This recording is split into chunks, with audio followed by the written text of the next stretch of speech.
एक तरफ सामने प्रचार की चुनौती है तो दूसरी तरफ गठबंधन के सहयोगियों में नाराजगी बड़ी मुश्किल है।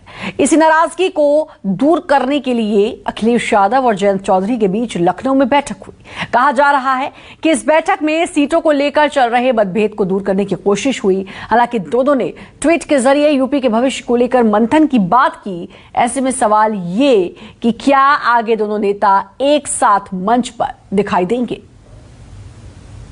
अखिलेश यादव जिंदाबाद तो हमारे और आपके बीच में जो पैदा करे खाई, समझ लेना वही है भाजपाई।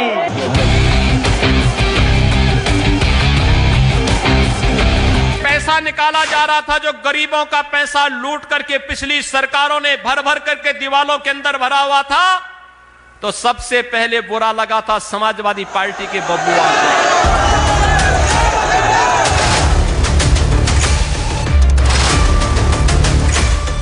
हमने और उन्होंने हाथ मिलाया है। ये चौधरी चरण सिंह जी का पुराना समीकरण लौटाने के लिए हाथ बढ़ाया है। मेरठ की इस रैली के बाद से अखिलेश यादव और जयंत चौधरी कभी एक साथ चुनावी मंच पर दिखाई नहीं दिए।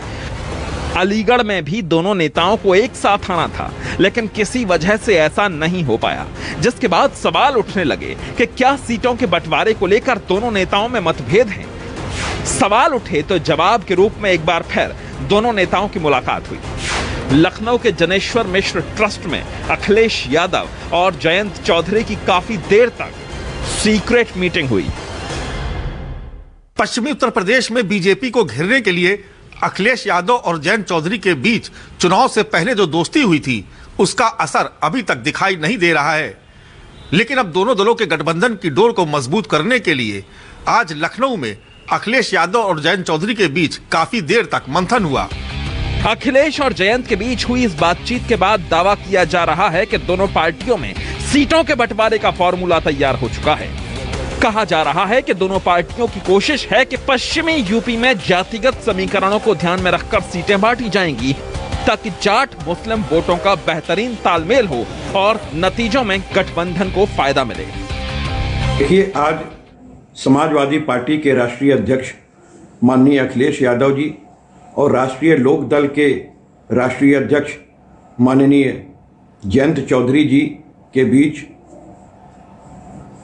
जो सौहार्दपूर्ण माहौल में आज एक बैठक संपन्न हुई है। भारतीय जनता पार्टी के छद्म युद्ध से कैसे प्रदेश को बचाना है, कैसे इनके फेक न्यूज़ को रोकने की कोशिश करनी है, इस बारे में भी चर्चा हुई है।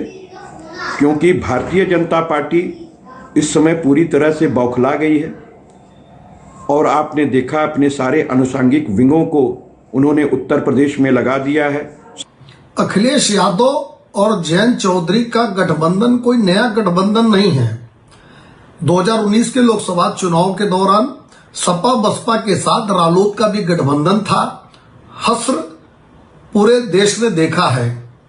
दरअसल अस्तित्व बचाने के लिए दोनों लोग ये ठगबंधन कर रहे हैं, लेकिन उत्तर प्रदेश की जनता, पश्चिम उत्तर प्रदेश की जनता ने अखिलेश राज का गुंडा राज, माफिया राज देखा है। एक महीने पहले भी दोनों नेताओं के बीच ऐसी ही बैठक हुई थी, जिसमें सूत्रों से यह पता चला कि जयंत चौधरी ने 45 सीटों की मांग रखी थी, जिस पर अखिलेश यादव तैयार नहीं हुए। कहा जा रहा है कि अखिलेश यादव 28 से ज्यादा सीटें देने को तैयार नहीं हैं। भले ही पश्चिमी यूपी आरएलडी का गढ़ माना जाता है, लेकिन पिछले 10 साल के दौरान चुनाव में पार्टी का प्रदर्शन निराशाजनक रहा है। 2017 में पार्टी ने 277 सीटों पर उम्मीदवार उतारे, लेकिन 266 सीटों पर जमानत जब्त हो गई। सिर्फ एक उम्मीदवार ने छपरौली से जीत हासिल की। फिर 2019 के लोकसभा चुनाव में महागठबंधन के साथ चुनाव लड़ने के बाद भी आरएलडी को सफलता नहीं मिली। पार्टी के सभी उम्मीदवार चुनाव हार गए। खुद चौधरी अजीत सिंह और उनके बेटे जयंत चौधरी भी अपनी सीट नहीं बचा पाए। लेकिन इस बार किसान आंदोलन की वजह से माहौल बदला हुआ है, क्योंकि जयंत चौधरी ने आंदोलनकारियों का पूरा साथ दिया और उनसे समर्थन भी मिला। ऐसे में उनको लगता है कि इस बार पार्टी जाट, सिख और मुस्लिमों की लामबंदी की बदौलत अपना गढ़ बचाने में कामयाब हो जाएगी।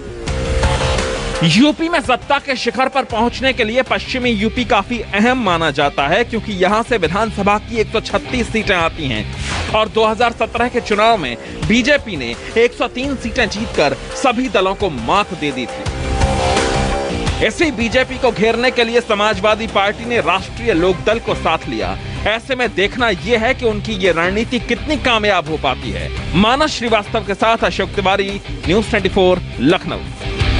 अखिलेश यादव जिंदाबाद जिंदाबाद।